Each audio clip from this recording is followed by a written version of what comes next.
Hello and welcome to Influencer, where we teach you how to improve your English easily yet effectively. Are you planning to take the GRE? Is the verbal section stumping you? Worried about how you're going to enhance your vocabulary? Fear not, Influencer has the key.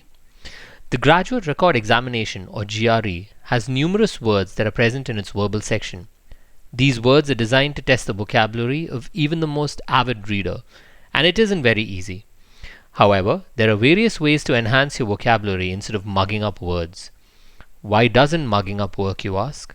Well, it never helps you understand the meaning of the word, and words sometimes have different meanings when used in different contexts and in different sentences. This will definitely confuse you, and more often than not, prompt you to choose the wrong answer. Therefore, setting a weekly routine and learning and understanding a fixed number of words each week will help enhance your vocabulary. In today's lesson, we are going to cover 7 high-frequency words that appear in the GRE examination. The lesson also covers the meaning, pronunciation, and example sentences. Don't forget to like, share, and subscribe so you're notified of our upcoming GRE vocabulary lessons. Let's get started, shall we?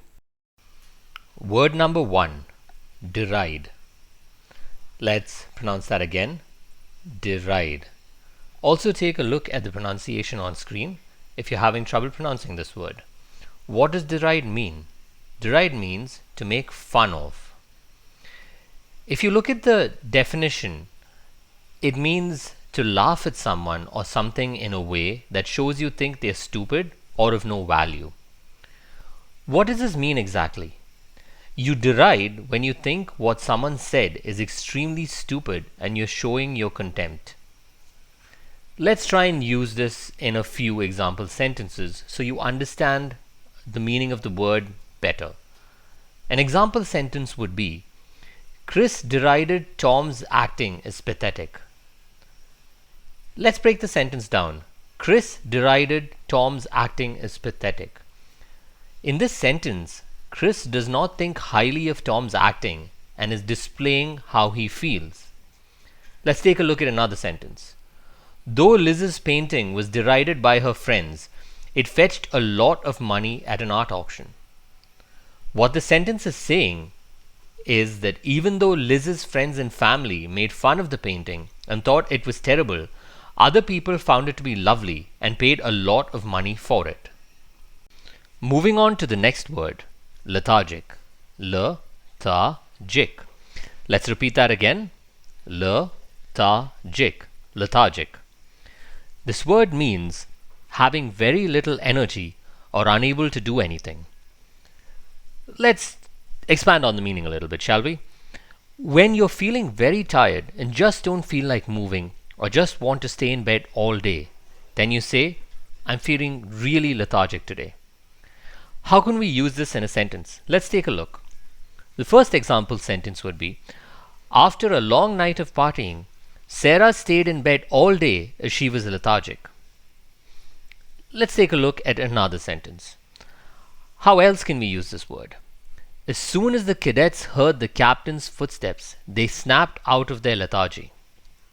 Alright, word number 3. We're almost at the middle of our list now. And the word is profound. Profound. Profound. This means feeling or experiencing very strongly. Let's take a look at the meaning. It means you feel something very deeply or it has a deep impact. Let's look at 2 example sentences. The first one, the loss of Jim's dog had a profound effect on his daily life. When we look at the meaning or when we look at how the word profound is used in this sentence, it means that when Jim lost his dog, it impacted his daily life or it impacted him deeply. Another sentence, the YouTube video about the key to happiness had a profound impact on Ria. Let's take a look at the next word, enigma. Take a look at the pronunciation on the screen, please. Enigma. The meaning of the word is something that seems very mysterious. If we examine the meaning, enigma is a word that can describe something you can't understand or for which there is no explanation at times. How can we use this word in a sentence? Let's take a look. Batman is somewhat of an enigma. no one knows his true identity. Another example. Planes disappearing over the Bermuda Triangle is an enigma. Word number 5. Ambivalent. Ambivalent. Ambivalent. Having two opposite feelings at the same time. Expanding on the meaning, the word can be used to describe mixed feelings or when you're in two minds about something or someone. Reviewing two example sentences. Priya never takes sides. She is always ambivalent in her approach.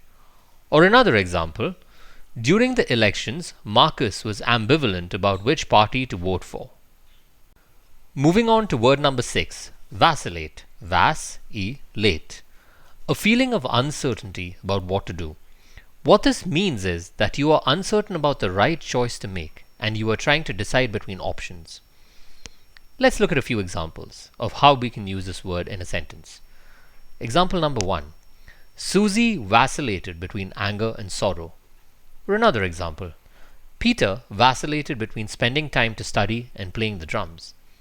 Looking at the second example, Peter was undecided as to whether he should study or play the drums. And that brings us to our last word. Fastidious. Fastidious. It means giving extreme attention to small details and ensuring everything is perfect, or having an extreme dislike towards dirty or unpleasant things. Fastidious means that someone is extremely particular about small details and will get very upset if those things aren't done the way they want. Let's look at some example sentences for this word. Jen is very fastidious. She definitely will not eat there. Or, Mark is very fastidious about the way to pack a suitcase. And that brings us to the end of our video. Please remember to like, share and subscribe as we will be releasing a new GRE vocabulary builder video every week. If you have any suggestions or lessons that you want us to cover, don't forget to comment below. This is Influencer signing off.